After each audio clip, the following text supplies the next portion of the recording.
Hello friends, मैं शिव जैन आपका स्वागत करता हूं आपके अपने यूट्यूब चैनल पर। दोस्तों, आज की वीडियो में यहाँ पर मैं आपको बताने वाला हूं कि अगर आपका जीएसटी में नॉर्मल रजिस्ट्रेशन है तो आप उसको कंपोजिशन में कैसे कन्वर्ट कर पाएंगे। वीडियो को पूरा एंड तक देखिएगा और समझिएगा इसमें क्या क्या फॉर्म भरने की रिक्वायरमेंट आती है। ये वीडियो काफी शॉर्ट में रहने वाला है और आप इसको खुद से फाइल कर सकते हैं। इसमें अलग से कोई भी सर्टिफिकेशन की रिक्वायरमेंट नहीं आती है। तो यहाँ पर सबसे पहले आपको जीएसटी पोर्टल पर लॉगिन कर लेना है। जो आपकी यूजर आईडी पासवर्ड है उसके थ्रू यहाँ पर आपको लॉगिन करना होगा। यहाँ पर जो है कंपोजिशन में कन्वर्ट करने के लिए आपको जिस यूजर आईडी पासवर्ड के थ्रू आप यहाँ पर अपनी रिटर्न फाइल करते हैं उसी के थ्रू यहाँ पर प्रोसीड करना होगा। अगर आप यहाँ पर पासवर्ड या फिर यूजर नेम भूल गए तो फॉरगॉट भी कर सकते हैं। सबसे पहले मैं यहाँ पर यूजर नेम पासवर्ड के थ्रू लॉगिन करूंगा।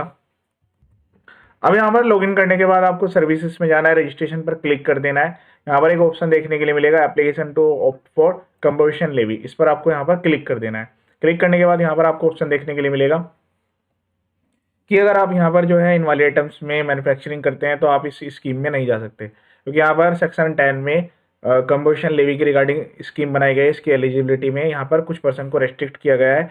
तो उनके यहाँ पर जो इस इन वाले प्रोडक्ट्स में डील करते हैं और यहाँ पर मैं एज एन मैन्युफैक्चरर ये वाले प्रोडक्ट्स में डील करते हैं तो वो यहाँ पर कंपोजिशन लेवी ऑप्ट नहीं कर सकते। तो यहाँ पर लिखना होगा, यहाँ पर ऑलरेडी लिखा हुआ है, बस आपको कंफर्म करना होगा, इस पर टिक करना होगा, confirm that I we am are not in the business of manufacturing of any of the commodities mentioned above. ये गुड्स हैं यहाँ पर लिस्ट प्रोवाइड की गई, इनकी मैन्युफैक्चरिंग अलाउड नहीं है, बाकी आप इनकी ट्रेडिंग कर सकते हैं, उसमें कोई दिक्कत नहीं है।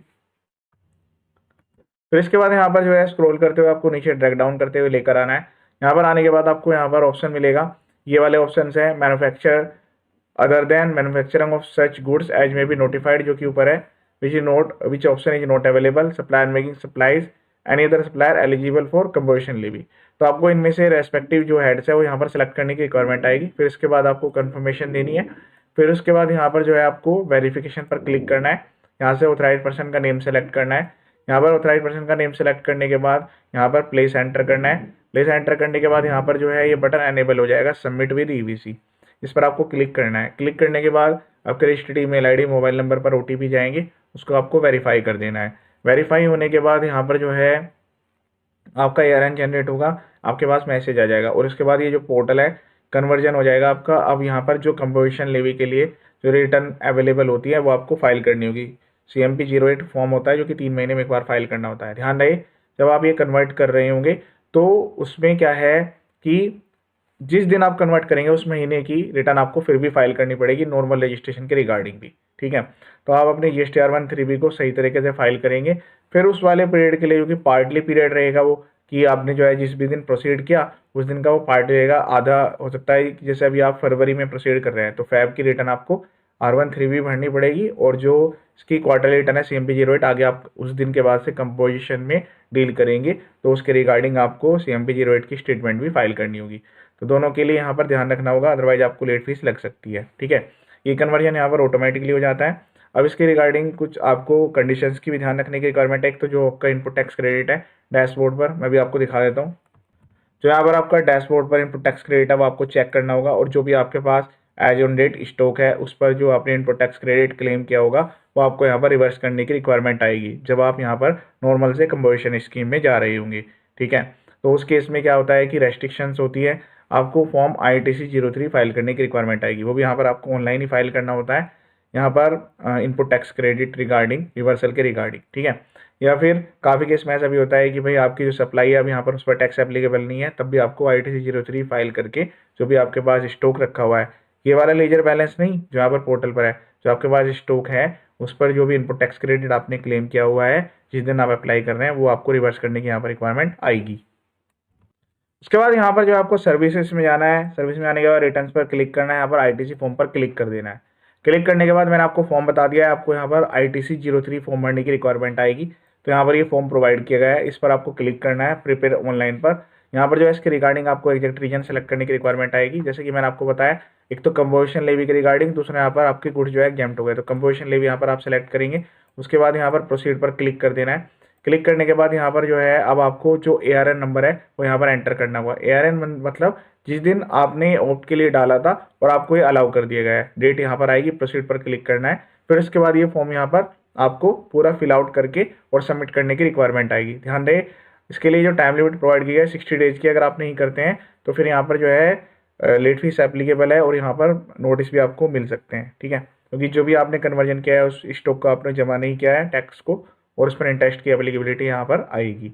इसके रिगार्डिंग मैंने RTC03 के रिगार्डिंग सेपरेट वीडियो अपलोड किया हुआ है, वो वीडियो आप एक बार देख सकते हैं। ये 2 एक्शन आपको लेने हैं। फिर उसके बाद आपको जो आपकी बिल बुक्स हैं जो भी आपकी हैं उनको आपको वहीं पर ही स्टॉप करना होगा, क्योंकि एज एन कंपोजिशन डीलर आप यहाँ पर टैक्स इनवॉइस जारी नहीं कर सकते हैं, और आपको यहाँ पर बिल ऑफ सप्लाई के लिए अलग से अपनी बिल बुक यहाँ पर प्रिंट करा के, और या फिर अगर आप ऑनलाइन करना चाहते हैं किसी सॉफ्टवेयर के थ्रू, तो यहाँ पर आपको बिल ऑफ सप्लाई देनी होगी और आप कस्टमर से टैक्स भी चार्ज नहीं कर पाएंगे। आपको अपने पास से ही वो यहाँ पर टैक्स जमा करना होता है क्वार्टरली। वो स्पेसिफाइड रेट्स होते हैं, आपको चेक करना होगा किस गुड्स में आप सर्विस में आप डील कर रहे हैं, और उसके बाद उसकी रिटर्न फाइल करनी होती है।